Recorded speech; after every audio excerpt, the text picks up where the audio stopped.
tank pad पनि मगाएको थियो म त्यही फोन गरेको थिएँ ए फोन गरेर त आइसकेछ लैजानु होला ए आइसकेछ म लगेर जाउँला नि त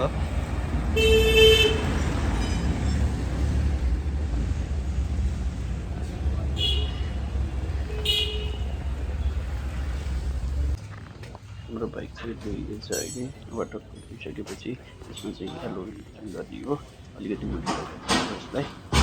फेरि चाहिँ ठिक्क राम्रो बनाएको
फग लाइट लाउने हो अब हाम्रोमा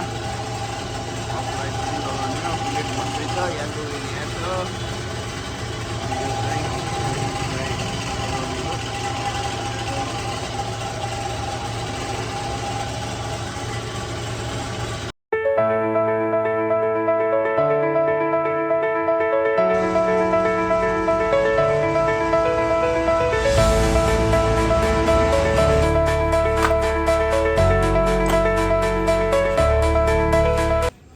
अहिले चाहिँ हाम्रो लेकमा रसी बाँध्ने काम भइरहेको छ अगाडि पछाडि दुवै ठाउँमा चाहिँ कालो रसी बाँध्ने हो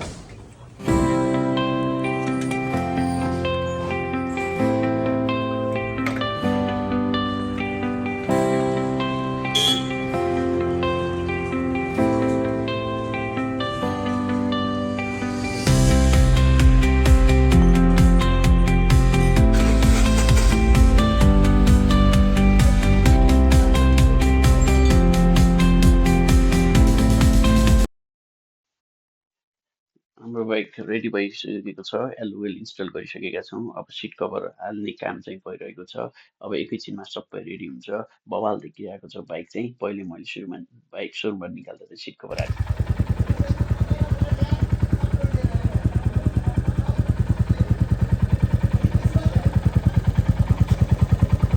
यो साइलेन्सर कभर यो रस्सी बाने त्यसपछि अनि अब यो चाहिँ एलओएल भइहाल्यो अनि त्यसपछि यहाँ फग लाइट लगाएको छ हैन अनि अरु के गर्यो त यसको भने चाहिँ यो सिट कभर हाल्यो एलओएल हालेपछि बवाल लुक्स आएको छ हाम्रो बाइकको बवाल देखेको छ दामी देखेको छ अब चाहिँ ट्युबलेस पनि भयो टायर हैन यो ट्युबलेस बनाउनको लागि म 600 किलोमिटर ट्राभल गरेर आएको